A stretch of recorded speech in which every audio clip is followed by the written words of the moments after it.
Somos la COPE 105.1.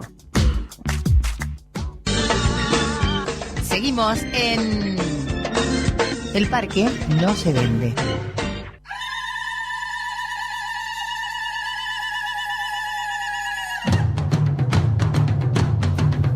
Bueno, acá estamos nosotros en nuestro bloque número 4, sección ambiental, el revés judicial para Arcionis. Y vamos a entrevistar a Silvia de los Santos. Ella es abogada de las organizaciones opositoras al proyecto de zonificación minera, ¿sí? Bueno, les voy a contar así por arriba. La jueza de garantías, Mirta Moreno, resolvió desarchivar la denuncia que realizaron grupos antimineros respecto de la falsificación de un informe realizada por el CONICET, que consta en el proyecto que el gobernador Mariano Arcioni presentó en la legislatura sobre la zonificación de la minería en la meseta del Chubut. La denuncia se produjo en noviembre pasado y durante la feria judicial de verano fue archivada por el fiscal Osvaldo Heiber, ¿sí? Bueno, y en este caso, la serie de impugnaciones a la decisión del fiscal Osvaldo Heiber fue explicitada por la abogada Silvia de los Santos, a quien tenemos, creo, ya en el aire. Hola, Silvia. Hola, muy buenas noches. ¿Cómo estás? Bueno, antes que nada, totalmente agradecida contigo por estar acá con nosotros al aire. La verdad que tener una abogada que se dedica a lo ambiental, a nosotros como ambientalistas nos enorgullece, porque bueno, sabemos que hay un monstruo muy grande del otro lado, ¿verdad? Sí, es así. Bueno, muchas gracias a ustedes también. No, por favor. Bueno, contanos, vamos a contarle si querés esta primer parte a la gente, ¿sí? ¿De qué se trata esto de justamente de que esta jueza, por suerte, ¿no? Alguien que hace las cosas bien, desarchivó la denuncia de este personaje, podríamos decir, porque ya un fiscal que haga eso me parece que ya pasa a ser un personaje, ¿no? Sí. Bueno, iniciamos el año pasado, yo participo de las asambleas comunitarias de Chubut, y bueno, el año pasado habíamos emprendido otra iniciativa, una iniciativa popular, un proyecto de ley. Recopilamos 30.916 firmas correctas y lo presentamos. Hay un procedimiento, primero va al Tribunal Electoral y de ahí a Legislatura. Bien. El día que presentamos ese proyecto de ley para prohibir la megaminería en la provincia del Chubut, metalífera y radiactiva, el Poder Ejecutivo eleva otro proyecto de ley para zonificar la provincia para realizar esta misma actividad. Y a partir de ahí, bueno, se suceden, estamos en asamblea permanente y se suceden diversos hechos y también desde el punto de vista judicial. Iniciamos dos acciones, una civil y una penal. La civil arrancó primero porque presentamos una acción, una medida autosatisfactiva que, en el día de hoy fue rechazada, así que tendremos que apelar. Y a los pocos días nos enteramos que el director, o el doctor del CONICET, Guillermo Velázquez, hace una denuncia pública de que un informe de investigación suyo y de otros 24 personas investigadoras fue tergiversado.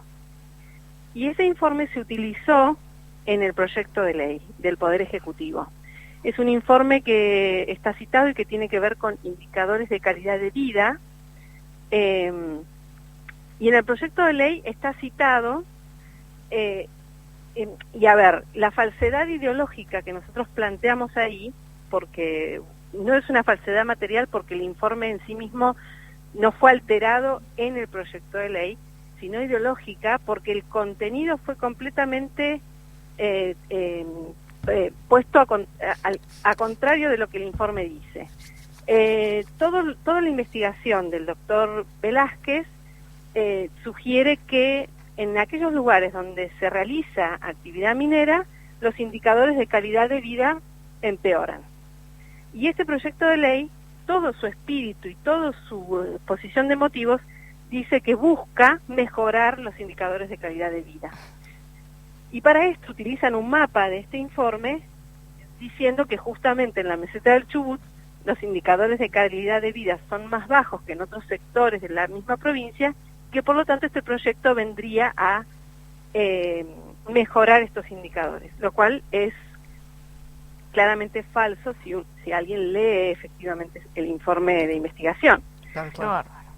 Entonces, bueno, ahí presentamos la denuncia penal, que en un primer momento se abocó el mismo Procurador General de la provincia, es decir, el jefe de fiscales, se abocó y pidió oficios a legislatura y pactó la entrevista con el investigador, pero ya la entrevista la tomó el otro fiscal que mencionabas, que es Osvaldo Heiber, y que después de esa entrevista decidió directamente archivar la denuncia.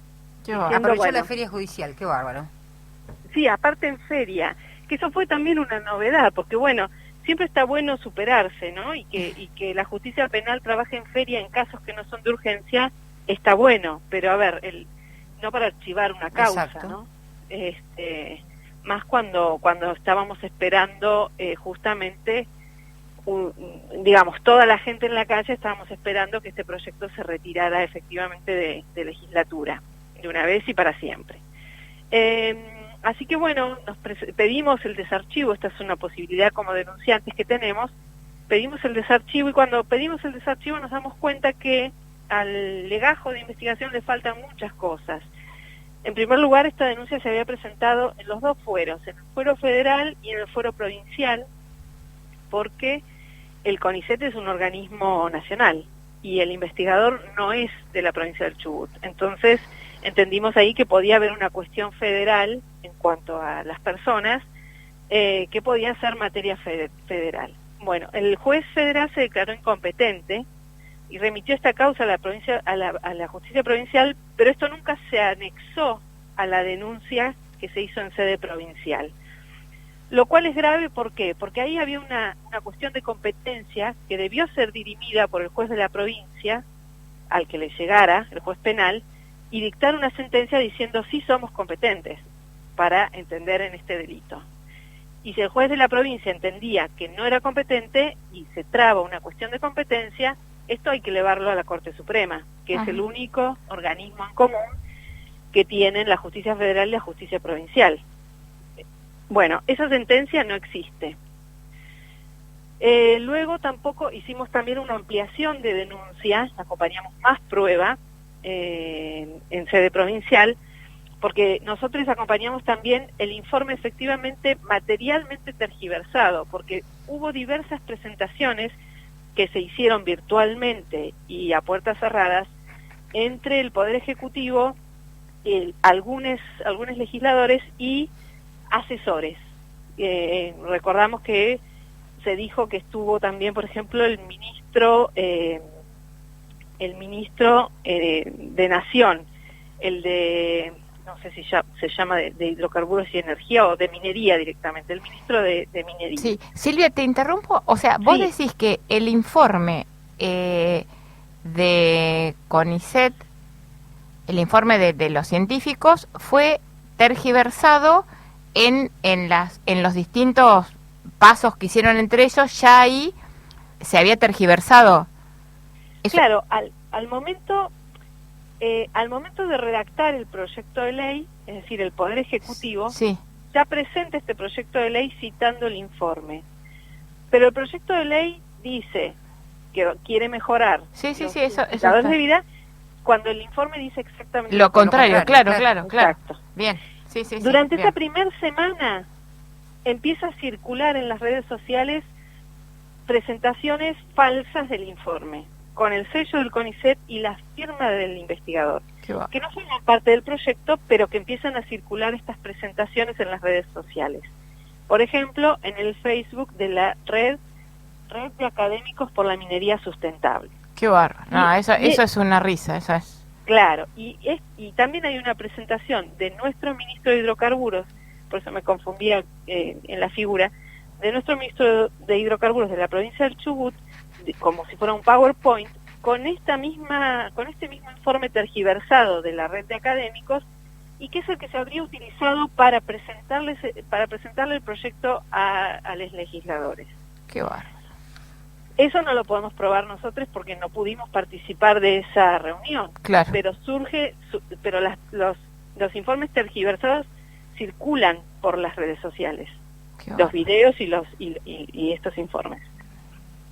Y bueno, y el fiscal entendió que no podía decir quién había sido el autor de la tergiversación, cuando en realidad presentamos la lista de las personas que forman parte de esta red de académicos, y bueno, y dijo que era una cuestión de intromisión de poderes y que esto le correspondía al legislativo, cuando en realidad el delito se consuma en la redacción del proyecto. Claro, Es claro. decir, el delito lo consumó el Poder Ejecutivo Tal cual. antes de ingresar a legislatura. Y bueno, y la jueza con atino entendió que sí, que el fiscal había sido contradictorio, que no había podido explicar por qué, dice él, que no hay delito, y bueno, y sugiere, o sea, eleva, lo que puede hacer la jueza es elevar la causa al fiscal jefe para que el fiscal jefe, el procurador general, decida en definitiva si va a realizar lo que se llama la apertura de investigación. Silvia, Así que bueno, estamos en esa etapa. tal cual. Contale a la gente que, bueno, vos te basaste en 3 puntos, ¿no? Para el proyecto 128-20. Antidemocrático, falsedad y clandestino. Contale un poquito a la gente en qué te basaste en cada uno de esos términos. ¿Por qué? Bueno, sí, esa argumentación forma parte de la acción civil. Ajá. De la medida autosatisfactiva que te comentaba también al principio, pues son 2 acciones. Esta fue la penal, con el fiscal Heiber y la jueza Romero. Uh-huh. ¿El Romero, Moreno? Ya me equivoqué. Sí, bueno.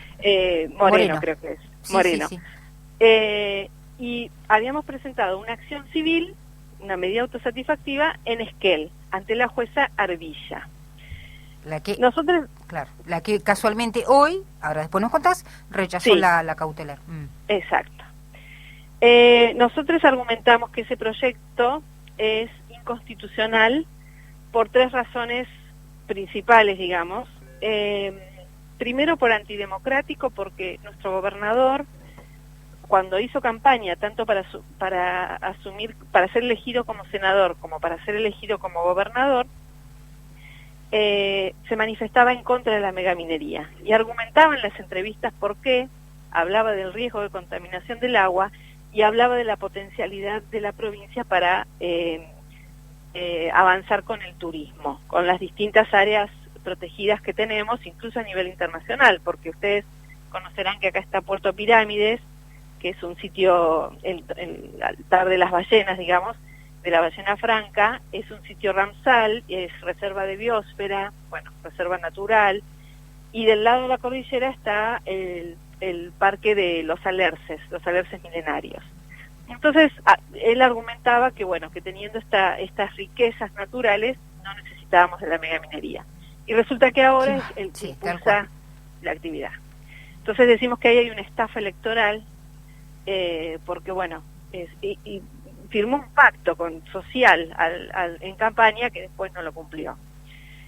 Luego, es falso, porque no se puede, digamos, este proyecto no tiene ningún criterio para establecer una zonificación, para realizar una actividad que va a destruir el territorio. Y la naturaleza no responde a los límites que trazan en un mapa con un lápiz. Tal cual. Entonces, han dibujado un rectángulo en el medio de la provincia, un rectángulo que abarca también la cuenca del río Chubut. La cuenca del río Chubut nace en Río Negro, baja por Chubut, atraviesa toda la provincia y desemboca en el mar.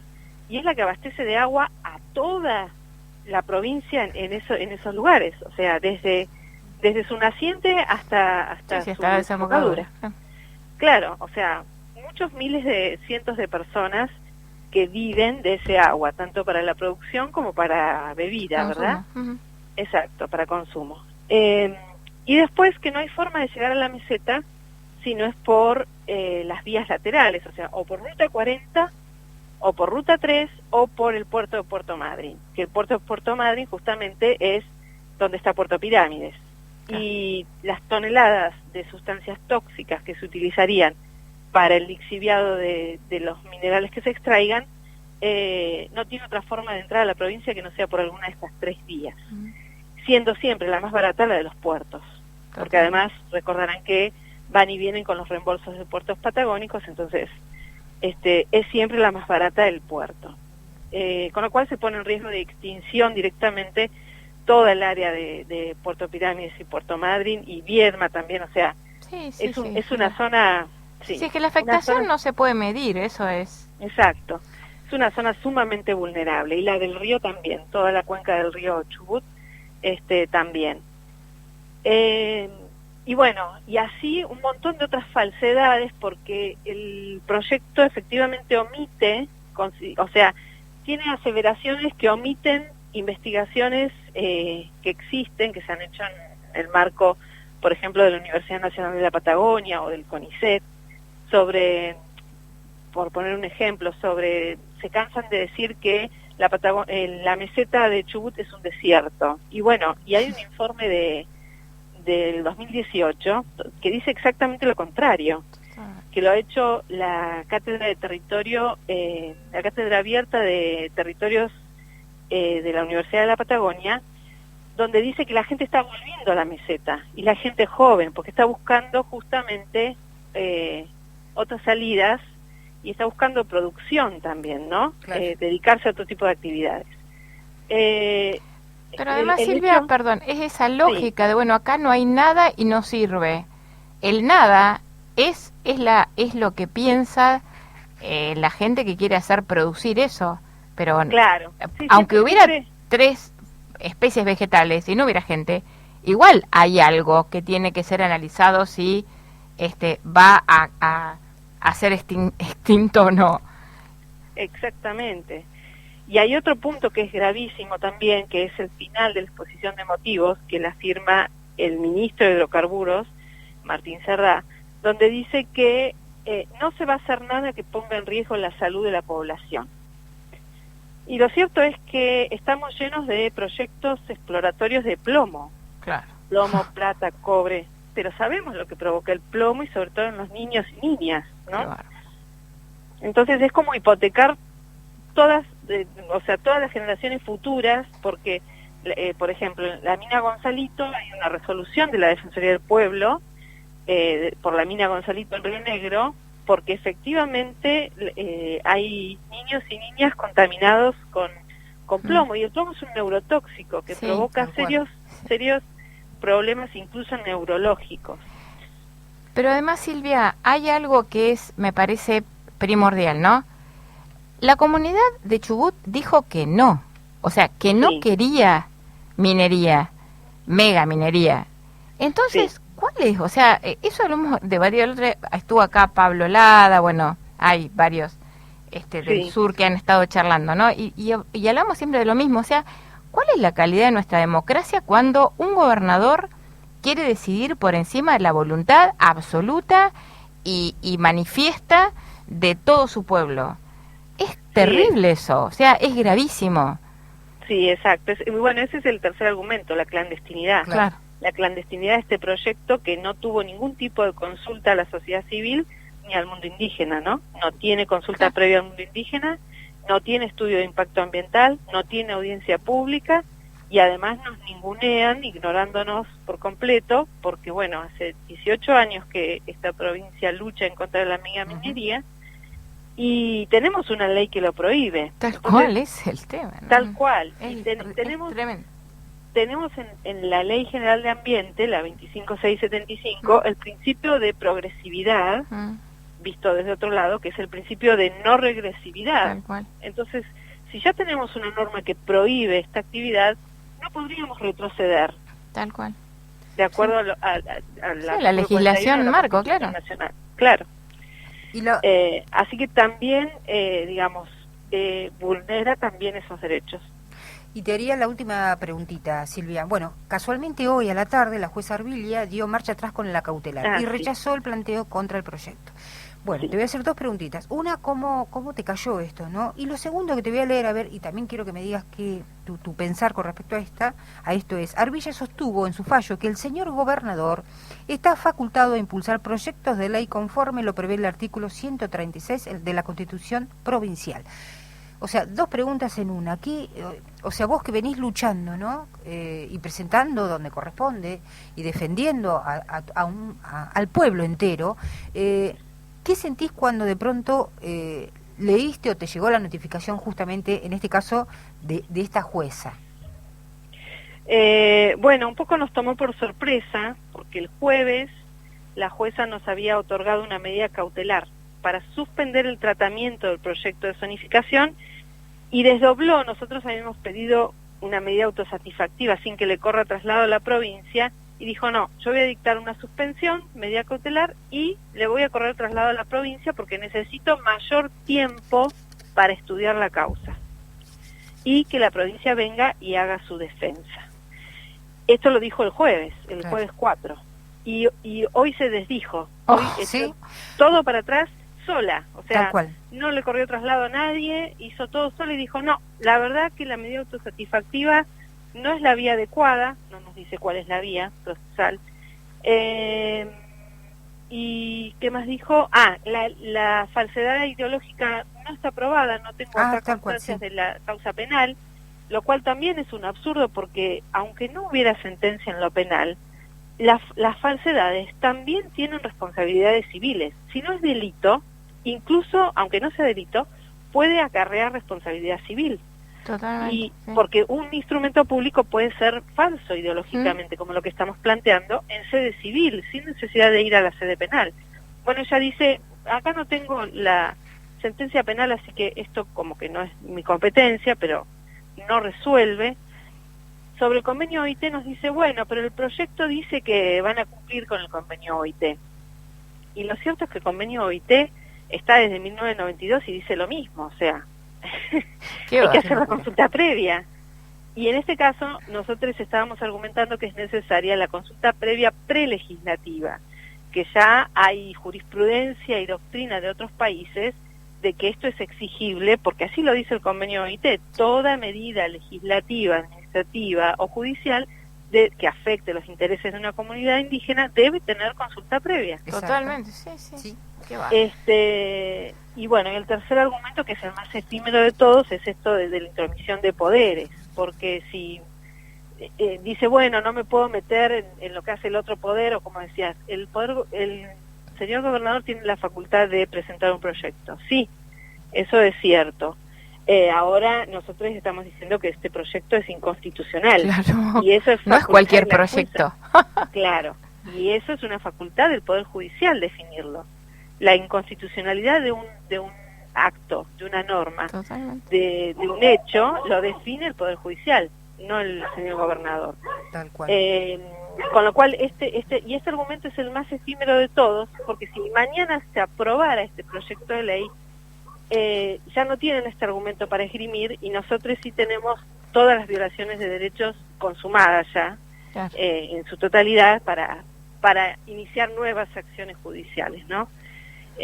Así que bueno, así estamos, apelaremos igual. Tal cual, nos vamos a seguir, nos vamos a seguir poniendo en contacto contigo si estás de acuerdo, porque bueno, nosotros venimos siguiendo, mira, nosotros estamos acá hace 7 años que como te contaba, que ya vamos a cumplir como grupo socioambiental, y 5 que estamos en la radio, y creo que desde que hace 5 que estamos con este tema justamente de Chubut también.